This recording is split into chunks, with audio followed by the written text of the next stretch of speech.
I am at a loss as to how ULTRAKILL managed to take a powerful, ungodly hold of me. A game such as this one becoming a part of my playtime rotation was a surprise to say the least, but a welcome one at that. I suppose that a reason for my new fascination with this retro throwback first-person action shooter is that I enjoy a product that simply takes pride in what it is, no matter how deep the dive into enjoyable madness it takes. ULTRAKILL presents unto us an adventure and a style that can really only belong to ULTRAKILL. I saw that it was completely and unabashedly not afraid to continuously throw multiple brand new surprises at the player in quick succession during its breathless, extremely kinetic, and tricky yet addicting gameplay loop. I saw that it allowed the player to pull off several amazing techniques, delivering a very satisfying dose of endorphins with each time a special move is performed, much like how it feels akin to performing a special technique in a character action game. I just simply saw a game that the creative minds behind it enjoyed creating in their image. A game that they enjoyed giving its identity to. And as a result of the strange way that this game has enticed me as an observer, and then how it made me feel when I had my first runs through Hell, I am now also going to enjoy witnessing further developments of the remaining content as it gets gradually implemented into ULTRAKILL during whatever time remains for its early access period. This game may be a wild ride with a steep barrier to entry if similar games in the genre are not part of your gaming experience, but luckily, the skill ceiling of a player has also been considered, with a variety of accessibility options available to ensure that your descent is a pleasant one. Well, as pleasant as it can be if you're forced to blast hellspawn monsters and demons to blood-soaked smithereens while you make your journey. So allow me the time to explain to you my experiences with ULTRAKILL and how it came to be an unexpected but worthwhile time sink for me. Mankind is dead. Blood is fuel. Hell is full. An oddly cryptic passage greets the player on the startup of ULTRAKILL, but it actually explains a fair amount if you stop to think about it. The first sentence is a hint as to the fact that your player character is a combat robot called V1, and your adventure is set in a universe where humankind is no more. V1 is a highly agile character whose movement options are things that the player will need to get accustomed to and use extensively in order to survive and progress. Jumping, dashing, sliding, wall rebounds, and ground slams are the basic movements taught to the player in this safe introductory tutorial stage, which then leads to a deeply atmospheric narrow passage to start the first proper action stage. And I adore the way that the sounds play in this area. There's an eerie, dissonant atmospheric drone that bubbles away in the background and builds up the tension before the player ends up in a dark room with a revolver weapon on a pedestal, where suddenly, all of the sound cuts out. All the stimuli in this room point solely towards the gun in the center, and as soon as you pick it up, it becomes full-on high adrenaline action from this point onwards. The second and third sentences you see in the opening sequence are in reference to another core element of playing ULTRAKILL. All of the grotesque monsters encountered will bleed upon being attacked or killed, and that fresh blood is the only way of regenerating health. Hence, blood is fuel. And the third sentence, Hell is full, alludes to the player's entry into Hell itself in order to hunt the gargantuan number of disfigured denizens of the underworld and harvest their blood in order to survive and journey deeper into the circles of Hell. And yes, I do mean as in the 9 circles of hell written about in the epic poem Dante's Inferno. If you know about this poem, then you'll be more likely to pick up on the reference to it in this game by the fact that the opening chapter is known as the Prelude. Just like in the poem, the Prelude is actually not even hell itself, it's just up above it on the outskirts. And so, the core loop of ULTRAKILL involves battling against the hordes of monstrous husks, demonic beings, and a few other special enemies besides in various enclosed spaces and surviving to the end of each layer where V1 can descend further and try the next bloodied gauntlet. But when you start to become accustomed to merely surviving in the onslaught, you then realize that this game has been designed in such a way that style and performance are just as valued as simply reaching the end of the course. ULTRAKILL's goals involve harkening back to and paying a very respectable homage to those trailblazing first-person shooters from early 1990s gaming. Doom, Quake, Unreal, that kind of vibe, you know? And while that line of inspiration is plain to see in ULTRAKILL, it is not this game's full picture. Given that V1 is such a flashy and very mobile character to play as, you're thus not rewarded so highly for merely killing all the monsters who block your path. The trick is slaughtering with style. The highest levels of commendations and rewards are only achieved by efficiently traversing the rooms of each stage and effectively destroying the enemies who come at you using your entire arsenal of weapons and thinking about that variety. All tools of destruction in ULTRAKILL are just as capable as each other for dealing damage to enemies, and while you're only given the basic revolver at the beginning of the journey, it's still a potent weapon as is. And plus, you are already given some variety at your disposal with the alternate firing modes. Initially, the first available mode consists of a piercing shot capable of breaking any glass surfaces and damaging multiple enemies at once. But more can be discovered and acquired along the way, like a marksman mode where you flip a coin into the air and try to shoot it to send it directly to an enemy's weak point for critical hits, or a sharpshooter mode with a rebounding bullet that bounces off multiple walls and hits multiple enemies multiple times. And then the player eventually gets access to totally different weapons entirely, like a shotgun and a nail gun, each with its own set of alternate firing mode variations. V1's arm is also a useful tool for combat. They can punch nearby enemies for damage and easy blood retrieval to heal up, and a well-timed punch can parry back projectiles and certain enemy attacks. And even all that doesn't even consider the currently unavailable weapons and variants that will be implemented later as the game continues in its early access phase. With all of this in mind, the arsenal you develop is all useful, all of the time, turning the player into a one-machine army. You see the pun there? Points are awarded for the efficient destruction of enemy hordes with weak point hits, and regularly rotating your equipment and weapon variants keeps your killing combo as fresh as possible, as well as performing cool moves like a powered-up ground slam to send monsters flailing up in the air, and using the deadly environment around you to your advantage. It becomes clear to see that ULTRAKILL's creators wanted to include a flashy combat system that echoes what's seen in established character action games like Bayonetta, Metal Gear Rising, and Devil May Cry. So much so that producer Dave Oshry from ULTRAKILL publisher New Blood Interactive even describes the game with a nifty Devil May Quake portmanteau. So yeah, kill quickly and stylishly using your entire variety of weapons, see your flashy combos get graded in real time on the side of the screen, and earn the best grades possible at the end of each stage. And, perhaps very importantly, just be careful out there in hell. When a game says from the outset that its recommended difficulty setting for first-time players is already placed under a hard label, it's easy to realize that your time with the game will be hectic. This game will push you and keep you on your toes throughout your playtime. Even though ULTRAKILL provides a dizzying selection of weapons and combat techniques that is always capable of significant damage, if they aren't all used to a decent potential, or if you were to have a minuscule lapse of concentration, the encounters can quickly be turned immediately on their heads, and death will come swiftly for you. Even though V1 is a prolifically dangerous fighter, V1 is also flimsy like paperboard against a barraging horde of even the most cannon fodder-like enemies out there. You can deal lots of pain, but all of the monsters you face can just as well deal out the same amounts of pain if you allow them to. Running away from your hellish pursuers and always trying to play out your combat from a distance can only get you so far, because enemies on the ground will never cease chasing you until you down them with a few bullets, and many of them also have plenty of deadly attacks that they can initiate from range too. So even at a distance, you're far from safe. And arguably, you're less safe than you would be when fighting monsters up close. Remembering one of the 3 important sentences shown to you in the game's boot up, blood is fuel. No close quarters combat, no blood for you to heal. And there is a distinct lack of health pickups on offer to you unless you learn the layouts of all the dark chambers of hell like the back of your hand in order to uncover their secrets. And so, in order to survive for 99% of the time, you are placed in this wonderfully juxtaposed situation where self-preservation involves not preserving yourself. Dodging and avoiding your problems will only get you so far in your journey in ULTRAKILL. You have to learn to face risks and condition yourself to meet your problems head-on by shooting, parrying, and slamming them into a bloodied paste.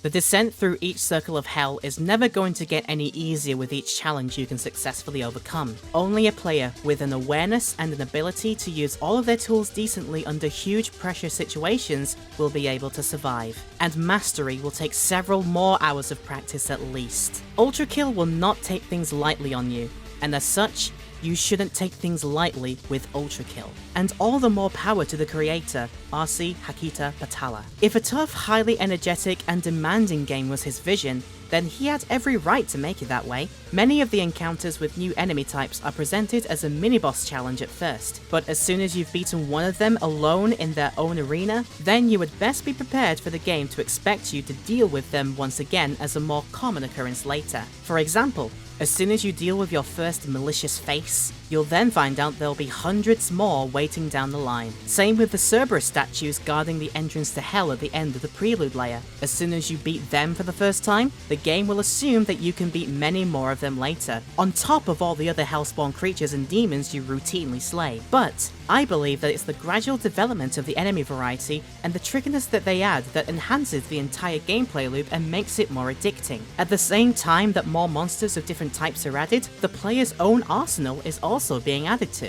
Points earned from previous level runs go towards purchasing the variants of your weapons, which can be experimented with to find an ideal solution to taking down a particular enemy type. You can bring your new weapons to earlier stages to discover those ideal strategies and perform way more stylishly in that stage for a higher appraisal and more rewards. The time you expend in this gameplay loop will also be rewarded with a plot and interpretation of lore material that will intrigue and stupefy in equal measure. You'll find that the deeper you go into ULTRAKILL's circles of hell, the weirder, but also more wonderful it will get.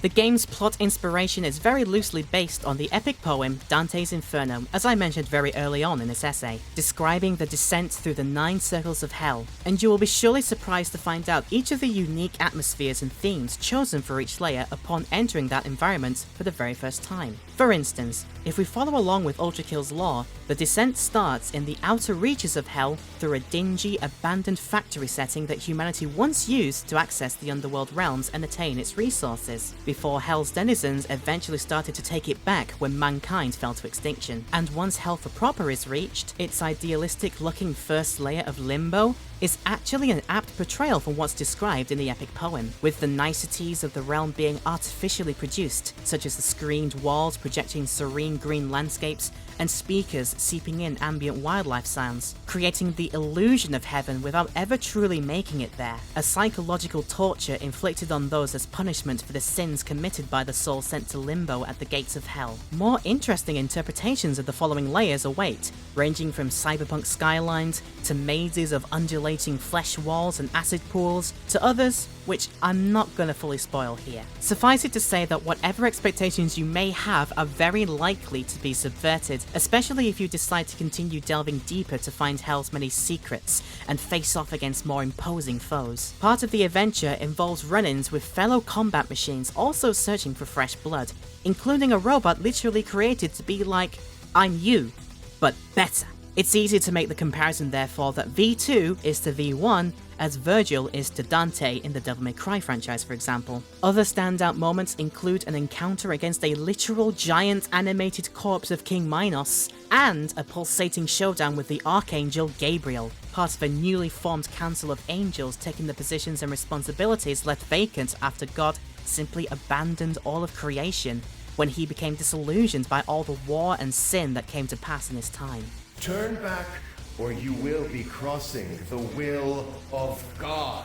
Foolishness, machine, foolishness. Behold, the power of an angel! The influences from Dante's epic poem, the strong hints of religious anecdotes, ULTRAKILL's lore is ever building with each of its updates, becoming a seriously deep delve for anyone wishing to seek it out and analyze it, and the game's secrets and bonuses only add to the developing lore, as well as being tangible rewards for dedicated completion seekers. On top of some secrets awarding direct in-game benefits, the other, more substantial ones do a brilliant job of also subverting expectations, twisting the game's own formula in fascinating and humorous ways with genre-bending special secrets. A puzzle game level? Yep. A dark horror level? You got it! A visual novel style that even subverts within itself to become a prose on existential philosophy and the follies of sentience and intelligence? Only in ULTRAKILL, baby! But If I might step back for a second, I realize that there is another potentially major contributing factor as to why I have ended up enjoying ULTRAKILL as much as I have. To explain this point, I will be completely honest and say that in most other circumstances, and given that my preferences and experiences in gaming don't usually fall within the FPS genre, I probably would not have understood or enjoyed much of this game. But my first time playing ULTRAKILL was actually quite a special, unique occasion. I mean, before I began playing, I of course knew of a few details about it as an outside observer, and I saw the fandom surrounding the game steadily grow through their comments, their own dissections of the game, and, of course, their slew of memes and fan works celebrating the many aspects of the game. And I'm very lucky to be very good friends with a couple of individuals who consider themselves members of the ULTRAKILL fandom. For my first time rampaging through the corridors of hell, I decided to bring one of those friends along for the ride. My awesome friend Connor, otherwise known as Scarfulu. I don't know, maybe you've heard of him? I thought that his presence in my first session of ULTRAKILL would be a nice surprise, as I knew he was a far bigger connoisseur of FPS and arena shooter PC games than myself. And given that he himself has produced 2 very successful video essays talking about ULTRAKILL, the decision to invite him felt like a no-brainer to me. And I am thoroughly glad that he agreed to come along for my first taste of blood-tinged chaos, because his insights and the amount that we were able to bounce off each other during the show helped me to enjoy the game and the session as a whole. Scarfulu did so well to play the teacher role for me. He went into great detail to explain the general gameplay loop to me. He went so far as to teach me about a couple of advanced techniques for movement and combat, such as parrying V1's own shotgun rounds for a projectile boost, and performing a super jump with a slam storage technique to reach great heights. I would have never thought to investigate these on my own otherwise, and this advice helped me to better understand how I should truly be playing ULTRAKILL in order to give myself the best chance of surviving at first, and then achieving the highest ranks and commendations after I became more comfortable with the level. And also, it was just simply a pleasure to enjoy the game's content and its special knack for providing a few moments to just watch and have a good laugh over. Yeah, in the weak spot. Oh, he's stuck on the up there. Alright, so now get behind him and shoot his weak point, because he's completely vulnerable now. Okay. See his little backpack? Yep. Shoot that. Just with anything. Woo! Yep. Clip. I think that's a clip. If you want.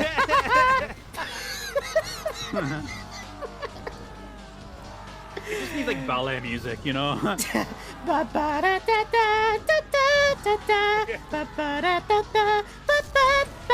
Oh, beautiful.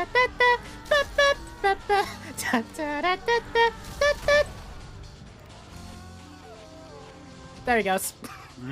There he go. And he is gone. Yeah. The content already finalized in ULTRAKILL, plus everything that will come in future updates during the game's early access phase, has been a fascinating new foray for me to uncover. So it came as a very big surprise to find out that close to everything seen, heard, and implemented in this game was all accomplished by a single person. It seems to me that Hakita is treating this game as a true passion project, and the fact that almost all of the content in ULTRAKILL is of his own creation means that he's making a strong case for his name to be included amongst the top echelons of true indie game developers. We're talking the likes of Dean Dodrill with Dust and Elysian Tale, and Daisuke Pixel Amaya with Cave Story. Hakita's stylistic choices for ULTRAKILL are marvelous to see. For instance, I love his choice to go with a crunchy, retro graphic style with low poly modeling work and intentionally low quality texture detailing, which very much pay a fitting tribute to the games that inspired ULTRAKILL in the first place. It especially looks very stylistic if the PSX rendered look is applied, with all the dithering goodness that comes along with it. It just unlocks the very primal memories of my early gaming days when I see this game's PSX styling. But not only can Hakita take most of the credits for the graphics, mechanics, and level design, he can also take pride in his almost entirely self-composed and produced soundtrack for the game. Heavy, breakbeat rhythms form a lot of the music track listing, and complements the bombastic and kinetic gameplay very appropriately, but the listener will also enjoy the different flares and varieties of sounds present across each track. Distorted electric guitar lines in most of the game's music pay more fitting tributes to the soundtracks of Doom and other classic shooters.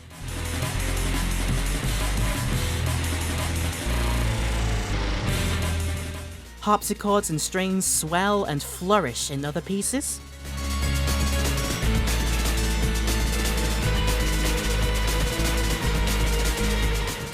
And when the game backs down the pace in its quieter moments, it's met with calming, classical music renditions on lone instruments or small ensembles.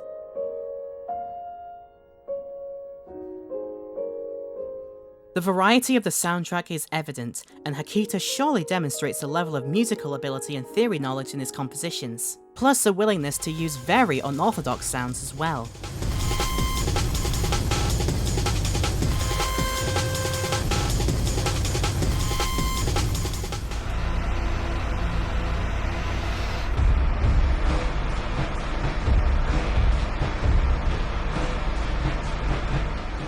I am happy for Hakita that he can pull all this stuff together himself, and I would be remiss if I didn't also have a slight, boiling jealousy over his impressive range of talents. Like, why does this one Finnish person have so much of it over so many different skills? Save some for the rest of us, please! It's clear to me now that ULTRAKILL is going to become yet another beloved game within the communities that it's trying to appeal to, and there doesn't seem to be a limit to the amount of praise and high regard that it's receiving currently. Even though technically the game is not even finished yet, the stuff that is available in the current version of ULTRAKILL has already been made to an impeccable standard for a mostly solo developer, and it is lovely to see that Hakita is so active within his own community and so transparent when talking about the development of the game, openly answering questions from fans and sharing his thoughts on why certain things in the game are the way they are. And it's no wonder that it got picked up to be made under the New Blood Interactive production banner, alongside the likes of Dusk by David Szymanski and Amid Evil by development team Indefatigable. ULTRAKILL definitely succeeds in its aims of providing a hardcore, demanding experience where taking risks and playing flamboyantly yet efficiently is the entire point. I respect it so much for being unapologetically made and presented this way, and during the hours I've spent playing this in my spare time,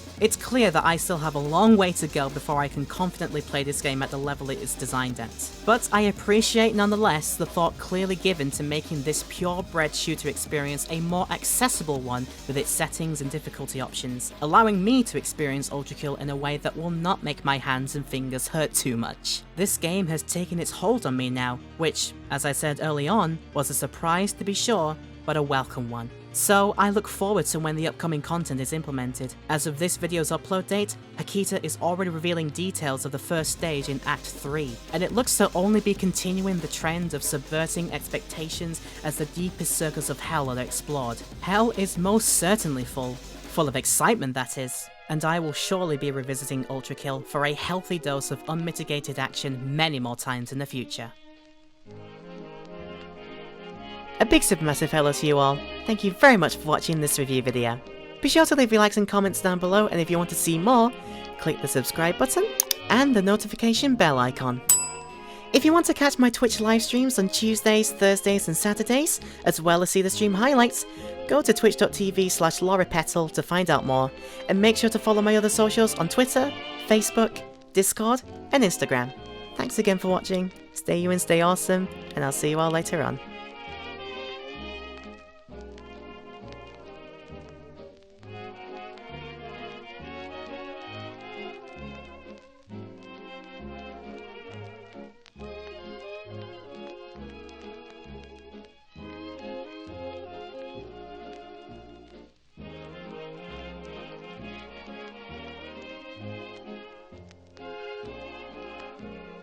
Didn't you say you'd be loving me